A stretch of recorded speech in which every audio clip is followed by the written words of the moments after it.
Now I'm a professor. Awesome. All right, awesome. Hey guys, how are you doing? Are you having fun so far? Yeah. Like Brad said, my name is Shank. Shank Redemption, get it out of your system. It's tough growing up with a last name like Shank, because it rhymes with everything. I got beat up a lot when I was a kid. I got bullied a ton when I was a kid. Kids used to beat the shit out of me on the playground, and when they did, they had this rhyme that they used when they were beating me up, and with my name. And it went like this. Stanky rank Shank, the big fat skank, shaped like a tank, spanks and yanks his itty bitty crank. Therapy's expensive. I did, man. I got bullied a lot when I was a kid, man, because I was born legally blind and colorblind too. And colorblind is like a tough disability to have, because if you tell people that, the first thing they do is go, "Oh, what color is it?" Yeah, you can't do that with other disabilities. You can't walk up to somebody in a wheelchair, tip them out, and go, "Prove it, bitch."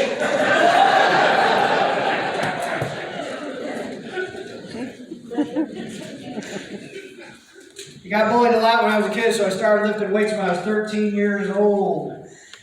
And big guy, as you can see. I don't know why that's fun. I'm a big guy, got big guy jobs, as a bouncer. All right, okay, thanks. Bouncer, yeah, and I started bouncing after I was 40, which is weird, okay? Because, like, here's the thing. When you're a bouncer, when you're over 40, like, your thoughts are a little bit different when you get in a fight. Because, like, if you're 21 and you're a bouncer and somebody squares up with you, you don't mind. You put your fist up. You probably still have, like, some version of Obamacare, I think.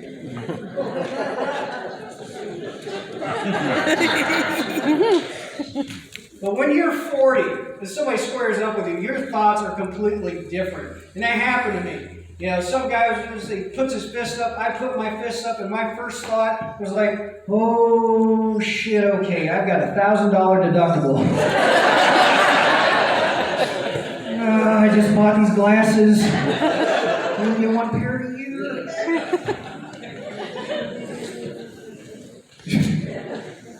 So yeah, man, big guy. I like being a big guy. I like lifting the weights, like free weights is kind of my thing.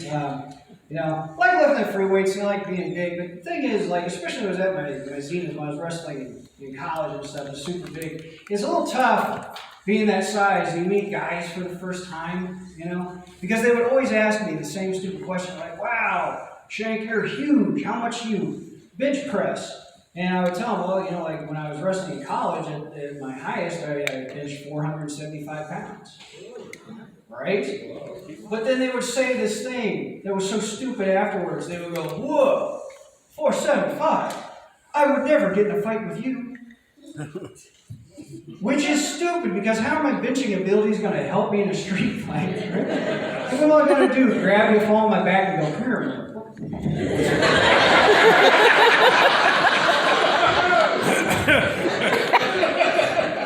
You see that dude in the parking lot later, like, "Dude, what happened to you?" "Oh, God. Oh, that big guy just shook the shit out of me.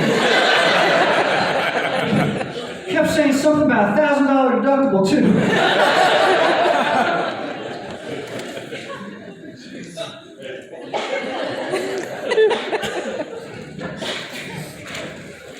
He's choking and dancing.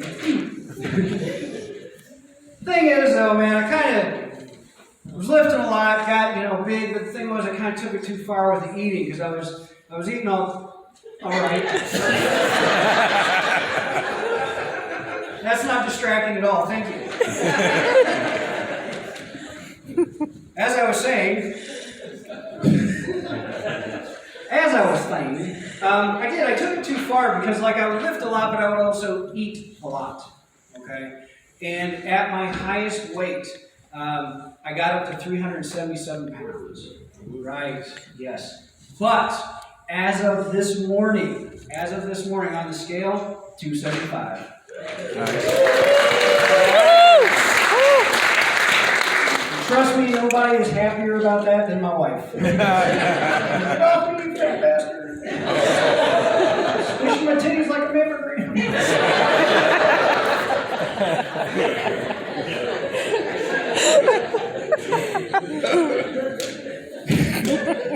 The thing is, man, when you're that size, it's difficult to like move around humanity without all the judgment. And it was crazy. Like other comics have talked about this, and I never thought it was real.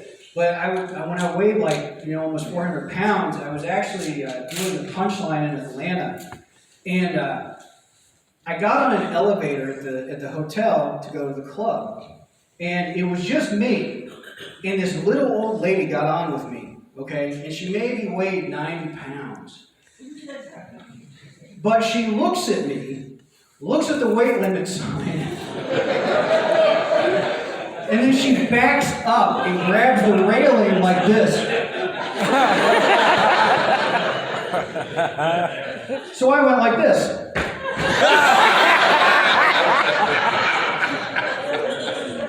Never miss a chance to be somebody's karma. That's what I'm saying. Yeah, I lost weight and I like lifting weights, man. I like the getting in the gym and bigger boom, steel. Like lifting free weights. I got a lifting buddy. His name's Andre, and Andre is Andre's 6'4". 350 pounds, and not a bit of it is fat. And Andre is a big black guy with a real deep voice. And Andre and I were lifting a couple weeks back, and we're over in the free weight section, and I look over at the cardio area, like where they have the Pelotons and the treadmills and stuff. And I go, hey Andre, I said, you see that skinny white dude on the treadmill there running? He goes, yeah. I go, that's my buddy Greg. He said, I want you to do me a favor. I said, walk up behind him, and in your biggest, scariest, deepest black guy voice, go, boy, I like the way you run. And he did. And I shit you not, Greg sped up. I walked around to the front of the treadmill, and he sees me, and he goes, oh, fuck, thank God. And I go, dude, why did you speed up? He goes, man, I didn't know what else to do.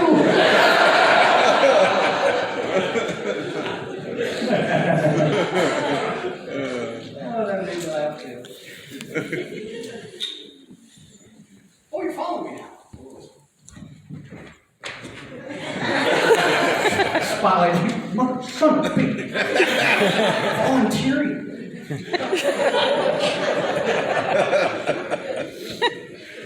Oh, I'm terrible. Yeah, that's what I said. So I'm going to plumb the depths of the Bristol Opera House Theater audience here, see where we're kind of at. Who in here is going to college or went to college at one time? Oh. I started real slow. I was like, oh shit, these jokes are going to suck. Okay, that's cool. I'm currently right now, I'm getting my master's at Johns Hopkins, and I got my bachelor's, my undergrad at Purdue.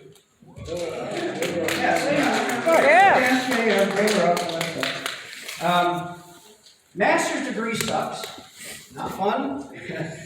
Don't remember it like I remember my drinking days at Purdue.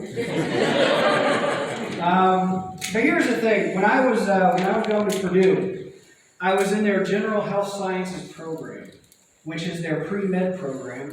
That's right. Sean was studying to be a doctor. My minor was Italian. Apparently, I was going to be a doctor at an Olive Garden. Hey, it's me, Chef Boy MD. Some breadstick stack.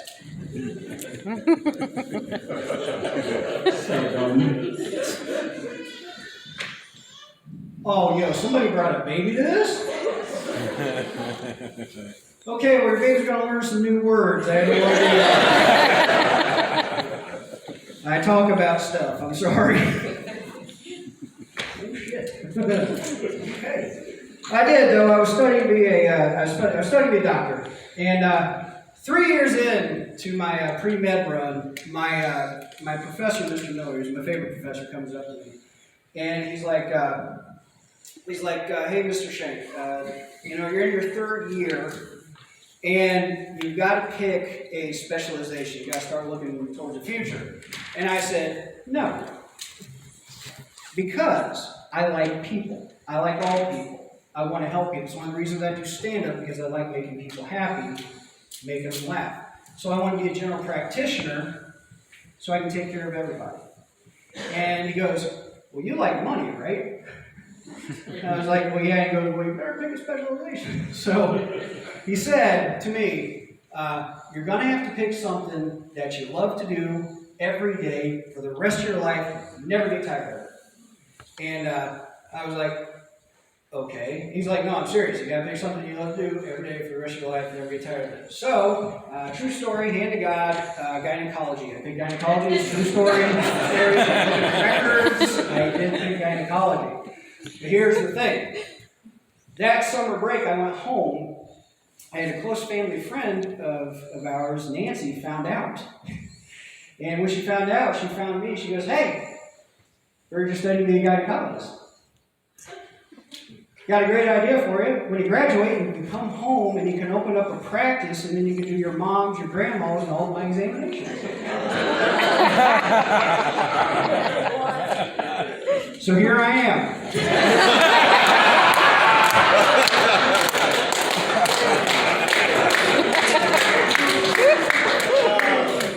Not a hard choice, really. I'm like, all right, Mom, spread them. Oh, look, there's my old house.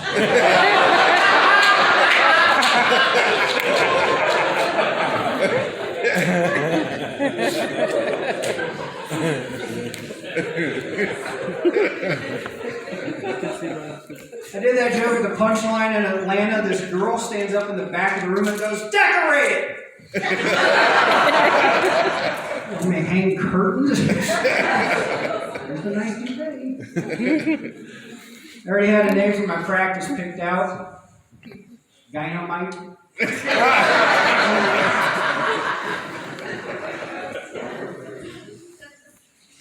I already had a commercial.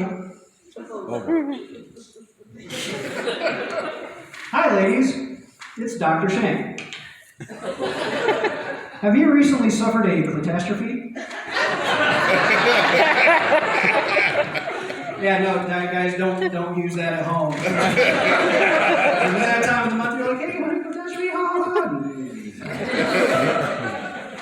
It's no bueno.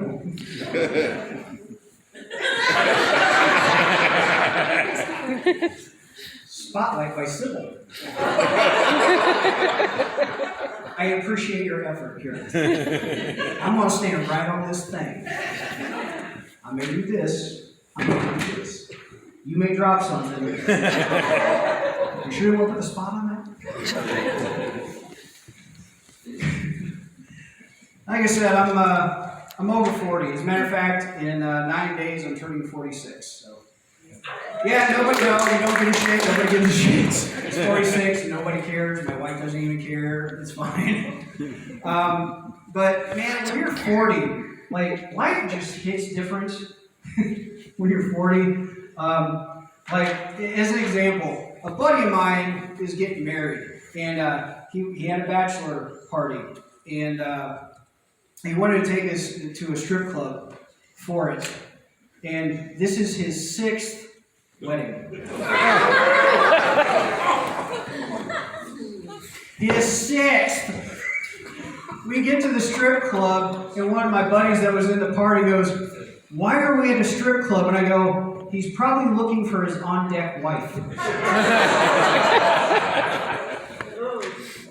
But life does hit different when you're in your 40s, because like when he told us we were going to a strip club, everybody in the party except him was like, "Oh God, do we have to?"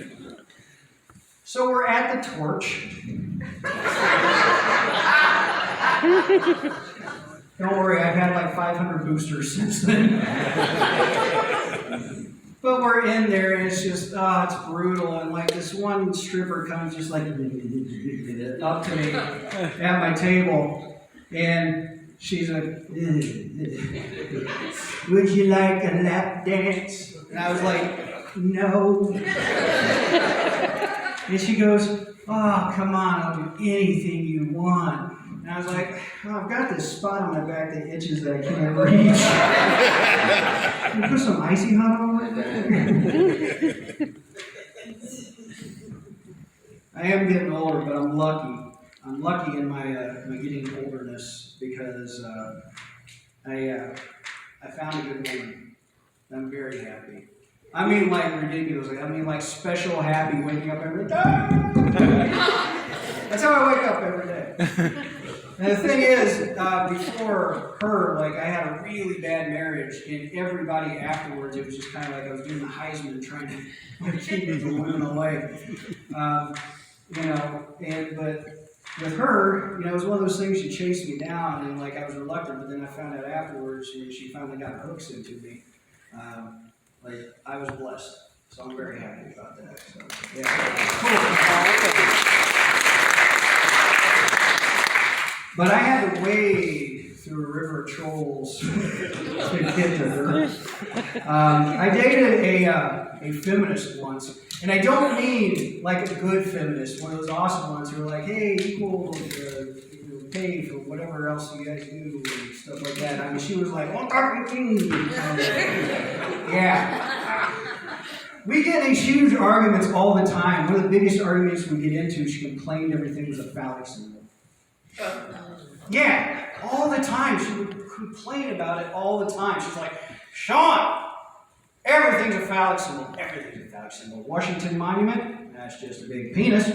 Oh yeah, perfect example of your phallic symbols, missiles. Those are just big flying penises.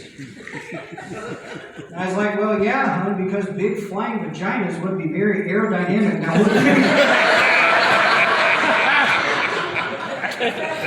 scare the shit out of the Russians, send a couple of those over. Like, what the hell is that?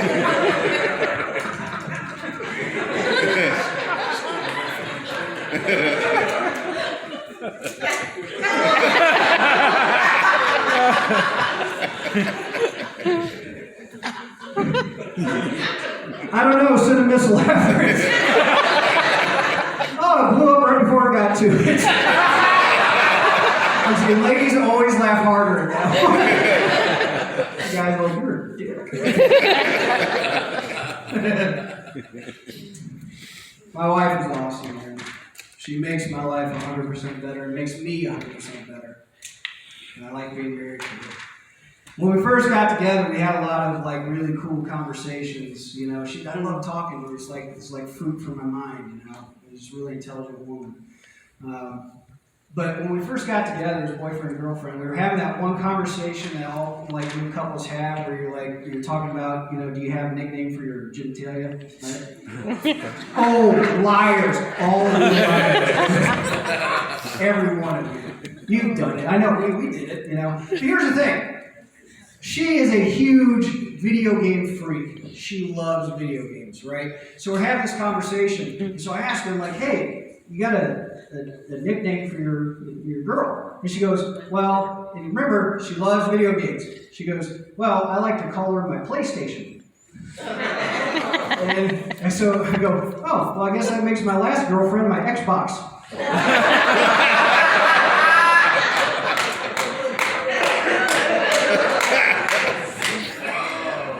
Stuff was cool till it was multiplayer.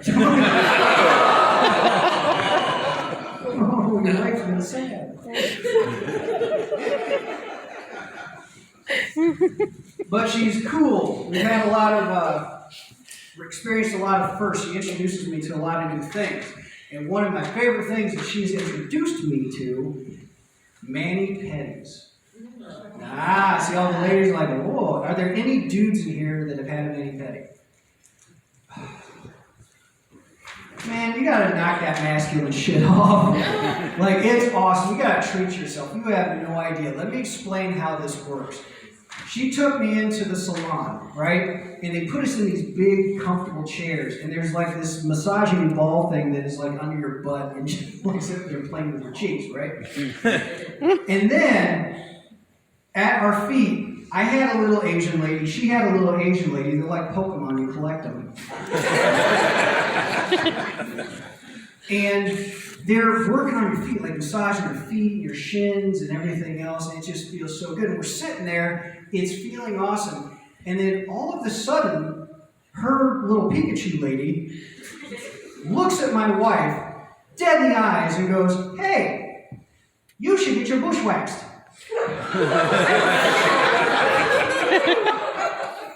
She goes, "What?" She goes, "You should get your bush waxed. Come on, wax on, wax off." And my wife was like, "No." And she just kept at her and kept at her and kept at her. And finally, I looked over to see if my wife was wearing shorts. And kept at her. And finally, after like 10 minutes, she looks at her and goes, "Fine, if you will shut up, I will get my bush waxed." She turns without missing a beat, looks at me, and she goes, "She's getting her bush waxed. Least you could do, wax your balls." No. No. I pushed her forehead. No. And she goes, "Oh, come on, and make your jump look huge."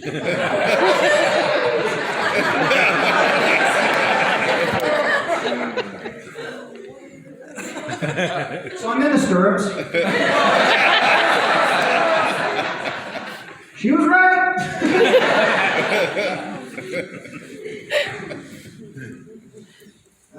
Damn it, this always goes too fast. So I'm going to tell you guys something that should give me a round of applause. I hope 2004 and 2006, I got signed to do shows with Def Jam. Nice. All right, I can see from the demographic I'm going to do some explaining. Def Jam is a comedy arm of BET. BET is Black Entertainment Television.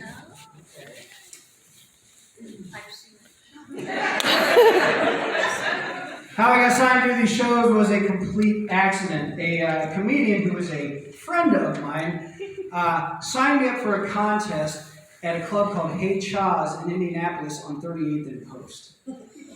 Yes, the Ghetto, for those of you that are giggling. Now, he did not tell me that this was an all-black club. He did not tell them that I was an all-white comic.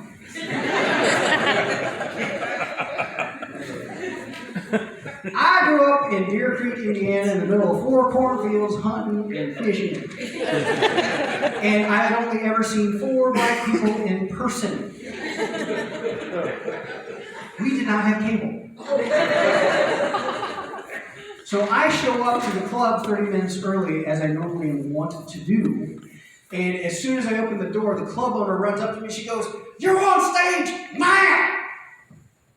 Rushes me over, puts me on stage. I'm standing there in front of 200 black folks.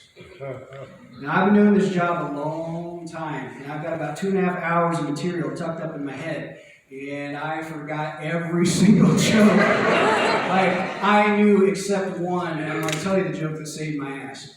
I go, "What does Snoop Dogg put in his washing machine? Bleach."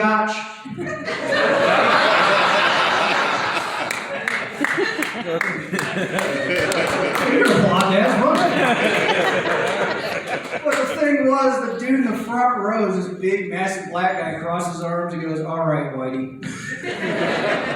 I finished my set. I got a standing O. It was great. I bellied up to the bar to get a drink afterwards. That same owner comes running up to me, and she goes, "Damn! Damn, white boy, you got flavor." I go, "What, vanilla?" And she goes, "How would you like to do some shows with Def Jam?" Not knowing what Def Jam is, I said, "Sure." So guess where they sent Sean on his very first Def Jam show?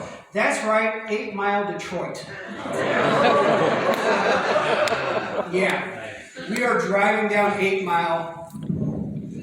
I shit you not, the first intersection we pulled up to, there was a black guy standing on the corner wearing a clear see-through poncho, no pants, and he was holding a machete. And I go, oh look, it's the mayor of Detroit. So we get to the Rosedale house on 8 Mile, and it is a diamond in the rough. But like we literally had to step over crack pipes and Bruce Jenners to get inside. And it was Def Jam, so it was, again, an all-black show. Emcee was a guy named Black Coffee. Now, Black Coffee is like Andre's bigger cousin. He's like 6'7" and about 3 feet wide, and he's just killing, doing a great job. He's standing ovation at the end of the set. And he's like, I'm off stage behind a pair of double doors. And he's like, all right, ladies and gentlemen, your next comic, come to the stage. You may have seen him on CBS Stand-Up Spotlight, Showtime's Comedy on the Road. He's a published author. And he just got signed to Def Jam. And when he said that, they all stood up and gave me a standing ovation. But they hadn't seen me yet. So he goes, let's welcome to the stage, Shank. I come running through the double doors. They're applauding. They see me and they go like this. I swear to God, this little old lady in the front row in a little pill hat leans forward. She goes, oh, sweetheart, are you lost? I wish I was. Bleach.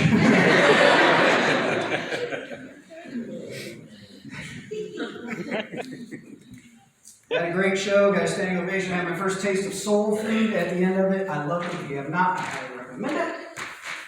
After the show, we went to the club we went to the hotel, which is on 11 Mile, which is apparently 3 better in Detroit. And the other comics were like, hey, it's your first Def Jam show. It was a great success. We want to take you to the bar in the bottom of the hotel and celebrate. We're going to buy you drinks. And I said, that sounds swell. Swell because I'm from Deer Creek. So we go into the club, and it was an all-black nightclub. So we belly up to the bar, and Rob Day, the headliner, says, I'm going to buy your drinks, let me choose them for you. And I said, okay. And he said, we're going to get you a BMF. And I said, what's a BMF? Ah, you're laughing. A BMF is a blue motherfucker. A blue mother effer is like a Long Island iced tea on horse steroids. But here's the trick. You can't taste the alcohol. And guess who is a lightweight? Oh, yes. You get a beer and a half of me, and I'm like... I drink the first one, and under 30 seconds, they give me another, and another, and another, and another, and another, and another. In under 10 minutes, I drank 7. By the 8th one, halfway through, I stood up on my stool, and I go, hi!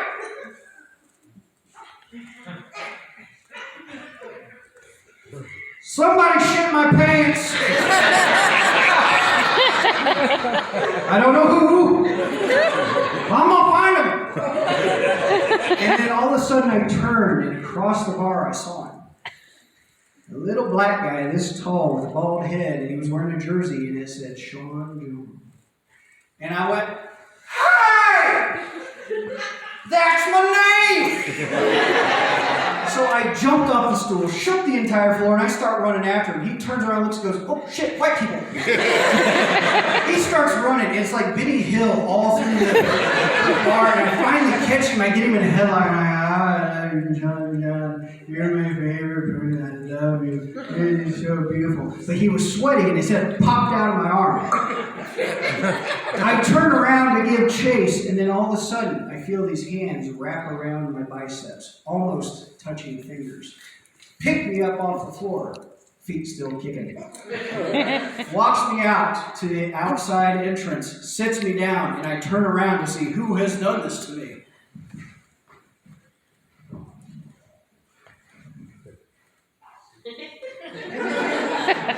It was Black Coffee's bigger cousin. And I said, hey! What did you do that for? He looks at me and he goes, "Sir, you're scaring the black people."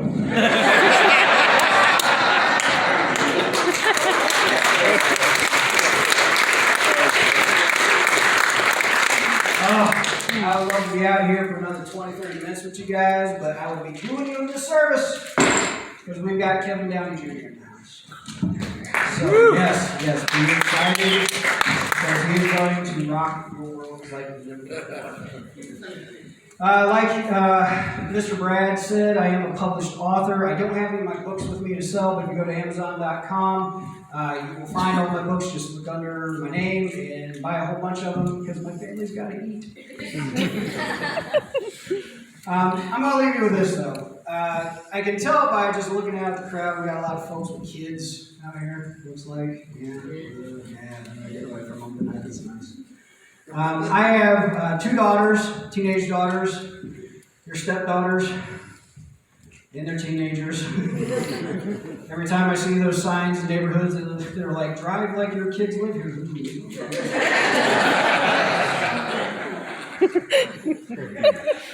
I have 2 sons from a previous marriage, and they're okay.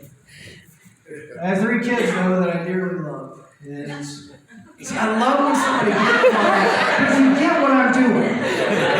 There's some evil shit that I'm doing right now, and that means you're a bad person. And I like you. But it's my niece and my 2 nephews. I love them. Still, you explain to all 120 people after the show, he's really bad. But I love them to death. My niece and my 2 nephews, my sister's kids. Niece Hannah, she's 24. Jacob is 21. And Jackson is 11. He's a bit of a surprise. I love them to death, though. And when they were little, Uncle Sean used to babysit. And when I mean little, I'm talking little. When Hannah was 5 and Jacob had just turned 2. And, you know, when you have kids that are like boy and girl and they're that young, you give them baths together, right? You give them baths together, saves time, saves water, etc., etc. So Uncle Sean's over babysitting, giving them a bath together, and didn't think anything of it, but then Hannah, 5, starts looking over at Jacob, 2, and she starts looking at his junk. And she's looking at it, and looking at it, and looking at it, and looking at it, and I'm just going, "Oh, Jesus, there's a question coming Uncle Sean does not want to answer." And she's looking at it, and looking at it, finally the little shit stands up in the tub just like this.